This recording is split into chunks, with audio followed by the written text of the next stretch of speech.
how to deactivate your Facebook account. Now let's say you want to temporarily deactivate your Facebook account.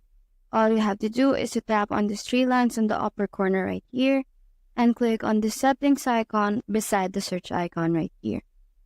Now once you're here, all you have to do is tap on Account Center and scroll down until you find Personal Details. This is to verify your identity on this specific Facebook account.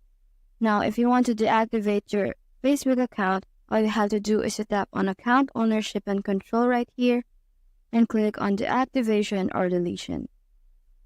You just have to hit on your Facebook account, and then you are given an option whether you want to deactivate your account or delete your account. Deactivation is temporary, while deletion is permanent. If you want to deactivate your account, all you have to do is to hit Continue and type in your password. After you type in your password and hitting Continue, your account will be given 1 month grace period if you want to change your mind.